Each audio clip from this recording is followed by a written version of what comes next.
जय मसीह मेरे प्रिय भाइयों बहनों। 10 मुख्य आज्ञाओं में से 10वां आज्ञा सबसे बहुमूल्य आज्ञा लालच के बारे में कहते हैं। निर्गमन 20वें अध्याय 17वां पद। तो किसी के घर का लालच न करना, न किसी की स्त्री का लालच करना, और न किसी के दास दासी बैल गधे का, और न किसी का वस्तु का लालच न करना। हालेलुया। आपको पता है ये लालच जो है ना, शैतान के हाथ का सबसे बड़ा हथियार है। हाँ, यही लालच ने हव्वा को गिराया था। हालेलुया। जब शैतान सर्प के रूप में एदन वाटिका में आया, हव्वा से दोस्ती की और हव्वा को कितना बढ़िया रीति से चालाकी से उन्हें फंसाया लालच में। वहाँ लिखा है उत्पत्ति का किताब 3 अध्याय उसका 6वां पद। जब स्त्री ने देखा कि उस वृक्ष का फल खाने के लिए अच्छा, देखने में मन भाऊ और बुद्धि देने के लिए चाहने योग्य भी है, तब उसने उसमें से तोड़कर खाया। यानी कि आंखों की अभिलाषा, शरीर की अभिलाषा, जीविका की घमंड, ये 3 लालच हव्वा को गिराए दे। देखने में मन भाव, आंखों की अभिलाषा और खाने के लिए अच्छा, शरीर की अभिलाषा, बुद्धि देने के लिए चाहने योग्य, यानी जीविका की घमंड। बहुत आसानी से गिराते हैं। शैतान ने क्या किया? परमेश्वर के राज्य में घुसकर, यानी कि एदन वाटिका में घुसकर परमेश्वर की नाक के नीचे से उनके बेटे को गिरा दिया पाप में।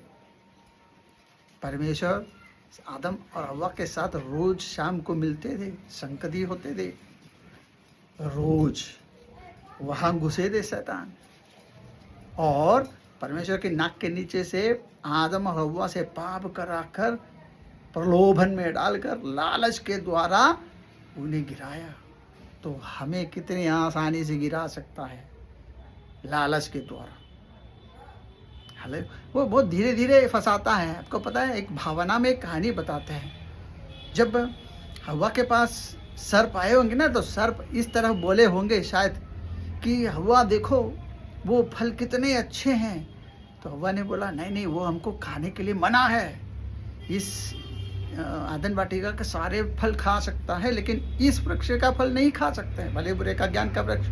तो शैतान ने बोला ठीक है, परमेश्वर ने बोला है कि नहीं खाना है, लेकिन देखने से मना नहीं किया है ना, तो देखो कितना सुंदर है। तो हव्वा ने देखा होगा, देखने से मना नहीं किए, इसलिए देखा होगा। तो आंखों की अभिलाषा में बदल गए। देखने से, बहुत दिन लगातार देखने से वो अच्छा लगने लगते हैं। बाद में शैतान ने बोला होगा देखो उससे जरा छू कर देखो। छूने से थोड़ी मना किया है, सही है, छूने से मना नहीं किया। तो हव्वा ने छू कर देखा तो फीलिंग आने लगा। फिर एक दिन बोला कि पकड़ कर देखो, वृक्ष को पकड़ कर देखो। पकड़ने से थोड़ी मना किया है, उस फल को पकड़ कर देखो, पकड़ने से थोड़ी मना किया है, सही बोल रहा है। उसने पकड़ा, फिर उसको जरा छू कर उसका स्मेल लेकर देखो, कितना सुंदर बढ़िया स्मेल है। तो क्या है ना, वो शरीर की अभिलाषा में बदल रहा है, खाने का। फिर उसको बोला तोड़ कर तो देखो, तोड़ने से थोड़ी मना किया है। फिर तोड़ा तो हाथ में आ गया वो फल। फिर शैतान ने बोला अभी तो खाकर देखो। तो इसके अंदर, हव्वा के अंदर मन में इतना लालच से भर गए कि आखिर में वो खा गए। तो खाकर तब कुछ हुआ? कुछ नहीं हुआ। फिर क्या किया? हव्वा ने उस फल को आदम को खिलाया। तब वचन कहते हैं तब उनकी आंखें खुली और उनको दोनों को पता चला कि वो नंगे हैं।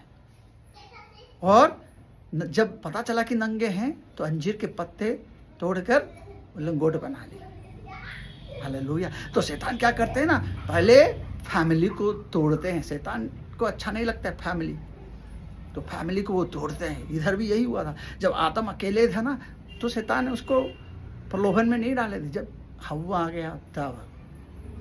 तो जहाँ जहाँ फैमिली शांति से रहते हैं, वहाँ वहाँ शैतान घुसते हैं लालच के द्वारा फैमिली को तोड़ने के लिए। कौन सा लालच? आंखों की अभिलाषा, शरीर की अभिलाषा, जीविका की घमंड। इससे बच कर रहना, नहीं तो तुम भी इसमें गिरोगे। हाँ, इस लालच बहुत बड़ा हथियार है। 10वां आज्ञा, किसी भी कोई भी वस्तु का लालच न करना, उसमें मत फंसना। हालेलुया। इसी रीति से शैतान ने फिर से यीशु मसीह को भी इस 3 रीति से उनको फंसाने के लिए कोशिश किया। मत्ती सुसमाचार 4 अध्याय में है, वो बाद में कहीं और टाइम मिलेगा तब हम सीखेंगे। यही तीन हथियार से, आंखों की अभिलाषा, शरीर की अभिलाषा, जीविका की घमंड, इससे यीशु मसीह को गिराने के लिए कोशिश किया, लेकिन नहीं गिरा। हालेलुया। इसलिए शैतान के इस 3 हथियार से बचकर रहना, लालच से बच करना, जो आपके पास है उससे खुश रहो। हालेलुया। नहीं तो हव्वा को गिराया, आदम को गिराया, कल आपका बारी होगा। हालेलुया। प्रभु आपको आशीष करे। यीशु आपसे बहुत प्रेम करते हैं। यीशु में बने रहिएगा। God bless you.